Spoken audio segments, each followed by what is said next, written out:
one-on-one piano rehearsal with my Perfect Hands musical director Louis Ocampo and my vocal coach Miss Annie Quintos helped me a lot in getting a firm understanding of the entire repertoire, from lyrics and phrasing to emoting and storytelling.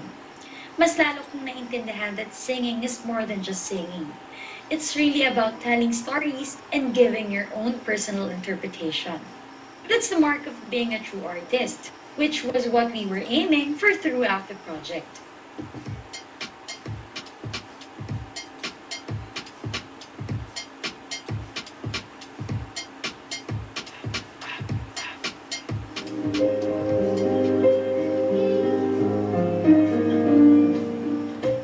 Siyempre, natutuwa ako kay Boss Vic, sa buong Viva family ko, na they allow me to really be involved sa pagtakbo ng karera ko. Yun nga lang, pagpapasensyahan talaga ako. Ewan ko kung hanggang saan yung pasensya nila sa akin kasi talagang nandun pa lang ako sa natututo pa lang ako at siyempre minsan, paano kaya kung hindi mag-work to? Ay, hindi, wag na lang yan. Yung ganon, wala pang diretso na, ito yung gusto ko. Wala pang ganon eh. Paano rinig niya lahat? Hindi lang natin Pero, we are asking for extra rehearsals, just piano rehearsals with Louis Ocampo para nga lang mas set sa kanya. Hindi siya ninervyusin ng masyado.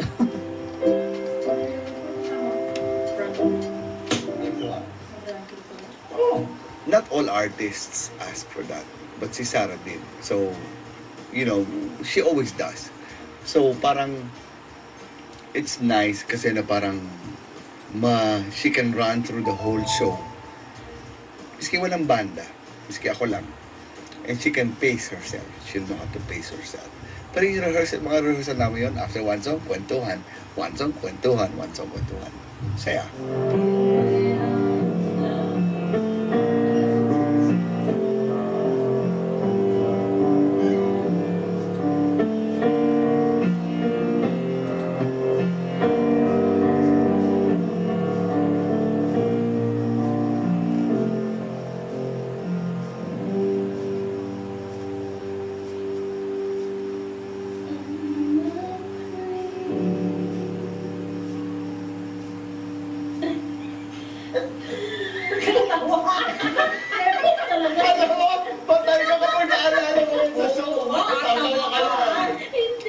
Yung sa akin nagtatak, tingin ko creep.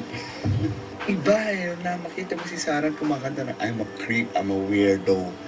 Yung lyrics lang, it's not her usual tweetums, sweet, safe. It's a different side of her. You know, si Sarah is the type na, I don't have to prove anything anymore. Wala, she's been there, done that. She worked very closely with Louis Ocampo. So, masasabi mong, kumbaga parang siya nag-author nito. It's really her concert.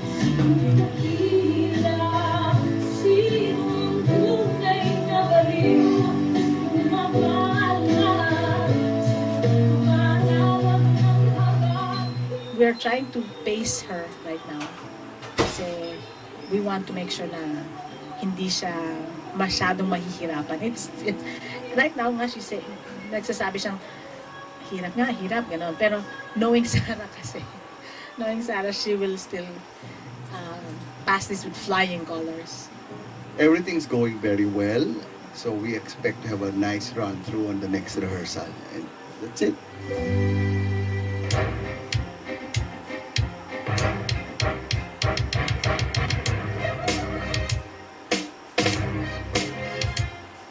There were a lot of challenges kasi first and foremost, you're working with the best people in the industry. So you have the likes of Teacher Jorcel, Louis Ocampo, and the rest of the gang, especially doon sila Epoy, and lahat ng mga nasa staging natin. So para i-match mo yung mga schedule ng mga taong ito is quite hard to do kasi sobrang busy ng mga tao. So that's one challenge. Second is, how do we make it different from the rest of the concert? So, gusto natin maging mas personal itong approach ng concert na to at saka mas ma-appreciate ng tao at ng fans kung ano yung Sarah as a performer.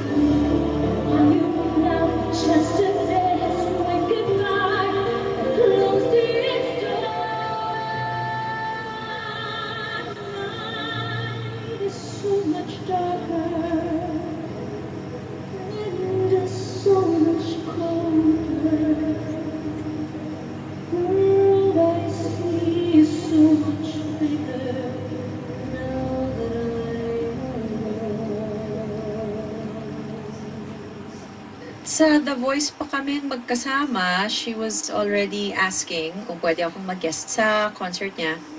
And I said yes. So it was pretty easy naman. Madali naman eh.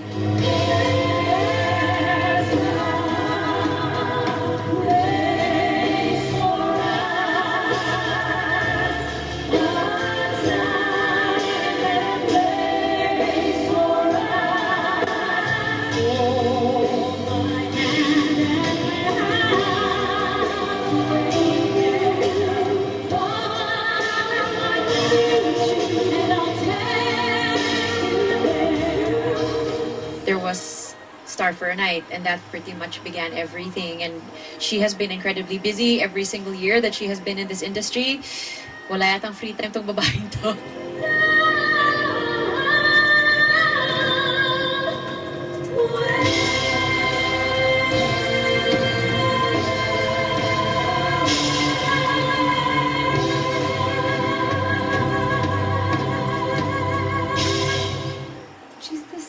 She's the same sweet little girl na nakilala ko. Akala niya hindi siya sikat. Lagi ako sinasabihin ng I love you niyan, Miss Reg. Lagi ganun siya sa akin. So malambing pa rin siya sa akin. And I wish I could see her more, talk to her more. Kasi namimiss ko rin siya eh.